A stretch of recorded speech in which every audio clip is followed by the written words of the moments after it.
JS music అధినేత జబ్బాటి సున్నాకర్ సోమైత అమాస ఉగాది శుభాకాంక్షలు. ఈ ఉగాదిలో జేఎస్ మ్యూజిక్ అధినేత కన్యారాశి సున్నాకర్కు చాలా బాగుందని పండితులు చెప్పిండ్రు. ఈ ఉగాది మంచిగా ఉండాలని కోరుతూ ఒక జోక్.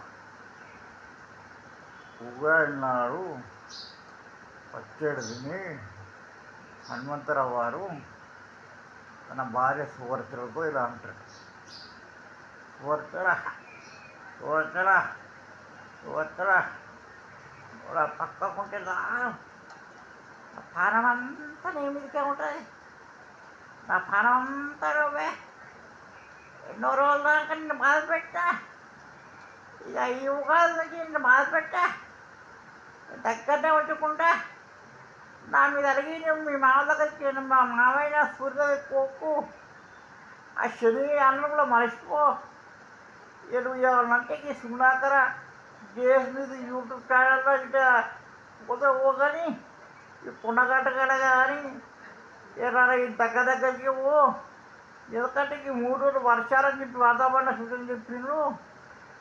సరే అని అన్న, నేను నీ భార్య కాబట్టి నువ్వు చెప్పినట్టు.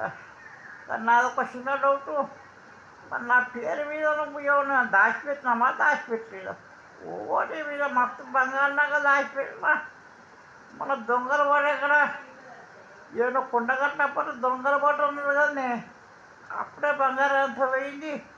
ఇప్పుడు ఇక మనం మారువేషంగా ఇక ఈ జబ్బాటి సున్నాకర్ జేఎస్ మీద ఇక్కడ పోయి అక్కడ ఉండి కొండోరు ఆ స్వామి సేవించి ఆయన యూట్యూబ్ అద్భుతంగా చెడ్డీ చేస్తా, ఆయన మిమిక్రీ మంచి చెప్తాడట. ఆయన మిమిక్రీ ఇంతటి ఒక్కసారి జై హనుమాన్ అంటే చాలు, హనుమంతరావు వారి మిమిక్రీలు చెప్తాడు. నన్ను అందరు కోతంటారు. కానీ నేను కూడా జేఎస్ మ్యూజిక్ దగ్గరికి పోయి మంచి కథ నేర్చుకుంటా. ఇవాళ నుంచి సువర్చల హనుమత కలియుగ పరబ్రహ్మాయణం అంట. ఇక నా పేరైతే బస్ పొడిపోయింది, ఈయనకి అనర్థాలు లేకుంటే, కానీ భక్తులైతే సువర్చల హనుమత కలియుగ పరబ్రహ్మాయణం